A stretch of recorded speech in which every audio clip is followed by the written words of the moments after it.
வணக்கம் நண்பர்களே. டெக்ஸ்ட் ராப்பிங்னா என்ன, அதை எப்படி பயன்படுத்துறது அப்படிங்கிறத இந்த பதிவில் பார்க்கலாம். ஸோ டெக்ஸ்ட் ராப்பிங் அப்படிங்கிறது சிம்பிளாக சொல்ல போனோம்னா இமேஜஸ் மற்றும் டெக்ஸ்ட் எப்படி ஒன்றா ஒத்து போகணும், எப்படி ஒன்றா அலைன் ஆகணும் அப்படிங்கிறது தான் டெக்ஸ்ட் ராப்பிங். ஸோ இங்கே வந்து கவனிச்சிங்கன்னா இங்கே வந்து ஒரு பிக்சர் இருக்குது. இந்த பிக்சருக்கு சரௌண்டிங்கில் அந்த டெக்ஸ்ட் இருக்குது. ஸோ இதை எப்படி கொண்டு வர்றது? ஸோ இந்த டெக்ஸ்ட் வந்து இமேஜோடு எப்படி இருக்கணும், அதாவது சரௌண்டிங்கில் இருக்கணுமா, மேலே இருக்கணுமா, கீழே இருக்கணுமா, இல்லை பிஹைண்டில் இருக்கணுமா? ஸோ இதை வந்து டிசைட் பண்ணுறது தான் டெக்ஸ்ட் ராப்பிங் ஆப்ஷன்ஸ். ஸோ இதை எப்படி செய்கிறது அப்படிங்கிறத பார்க்கலாம். டெக்ஸ்ட் ராப்பிங்கை நீங்கள் வேர்ட் ரேப் அல்லது பிக்சர் ராப்பிங் அப்படின்னும் நீங்கள் அழைக்கலாம். ஸோ இப்போ இந்த இடத்துல வந்து முதல்ல ஒரு பிக்சர் இன்சர்ட் பண்ணிக்கலாம். இன்சர்ட் போய் பிக்சர்ஸ் மேலே கிளிக் பண்ணி ஒரு பிக்சரை செலக்ட் பண்ணி இன்சர்ட் பண்ணிக்கிறேன். இதை கொஞ்சம் ரீசைஸ் பண்ணிடலாம்.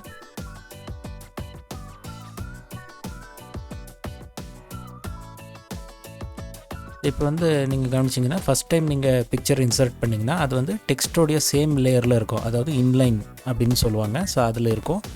இதை நீங்கள் இமேஜை கிளிக் பண்ணிவிட்டு ஃபார்மேட் போயிருங்க. டெக்ஸ்ட் ராப் அப்படின்னு இருக்குது.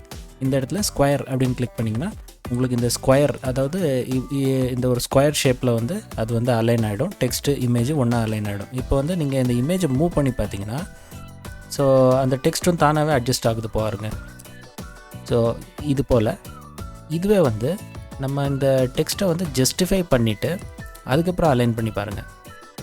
கொஞ்சம் இது போல் இருக்கும். ஜஸ்டிஃபை பண்ணலன்னா அந்த எட்ஜ் வந்து கொஞ்சம் அன்ஈவனாக இருக்கும். இப்போ அடுத்தது சேம் ஃபார்மேட்டில் போய் ரேப் டெக்ஸ்ட் டைட் அப்படின்னு கிளிக் பண்ணலாம். டைட் அப்படின்னு கிளிக் பண்ணிங்கன்னா கொஞ்சம் அந்த டெக்ஸ்ட் வந்து இந்த இமேஜுக்கு க்ளோஸில் வந்துடும். ஸோ இதுவே வந்து அகெயின் நம்ம இந்த ரேப் டெக்ஸ்ட் போய் பிஹைண்ட் அப்படின்னு கிளிக் பண்ணிங்கன்னா அது வந்து டெக்ஸ்ட்டு, அதாவது பிக்சர் வந்து டெக்ஸ்ட்டுக்கு பின்னாடி போயிடும். ஸோ இப்போ நான் வந்து டைட்டுன்னு கிளிக் பண்ணுறேன்.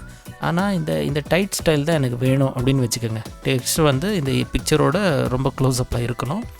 ஸோ இப்போ இந்த இடத்துல வந்து கவனிச்சிங்கன்னா இங்கேயும் வந்து அந்த டெக்ஸ்ட் வந்துருச்சு. ஸோ இந்த இடத்துல இருக்கிற டெக்ஸ்ட்டெல்லாம் வந்து இந்த இடத்த விட்டு இங்கேயே வந்துடணும்.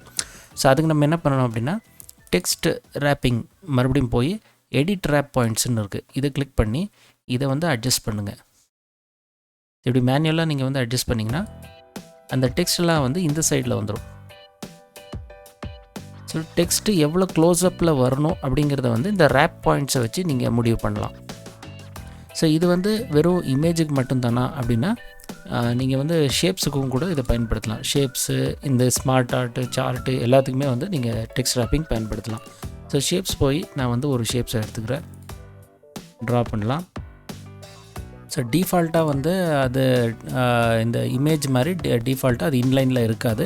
ஸோ இன்ஃப்ரண்ட்டில் இருக்கும். ஸோ நம்ம என்ன பண்ணணும் அப்படின்னா ரேப் டெக்ஸ்ட் போய் இதையுமே வந்து நான் டைட்டுன்னு கிளிக் பண்ணி இதுக்குமே வந்து எடிட் ரேப் பாயிண்ட்ஸ் அப்படின்னு கிளிக் பண்ணி இதை வந்து கொஞ்சம் க்ளோஸில் கொண்டு வரேன் இது போல். அதுக்கப்புறம் நீங்கள் வந்து வெளியில் கிளிக் பண்ணிக்கலாம். ஸோ டெக்ஸ்ட் ராப்பிங் அப்படிங்கிறது என்னென்னு உங்களுக்கு புரிஞ்சிருக்கோம். இந்த வீடியோ பிடிச்சிருந்தா ஒரு லைக் பண்ணுங்கள், ஷேர் பண்ணுங்கள். நம்ம சேனலை வந்து சப்ஸ்கிரைப் பண்ணாதவங்க சப்ஸ்கிரைப் பண்ணிக்கோங்க.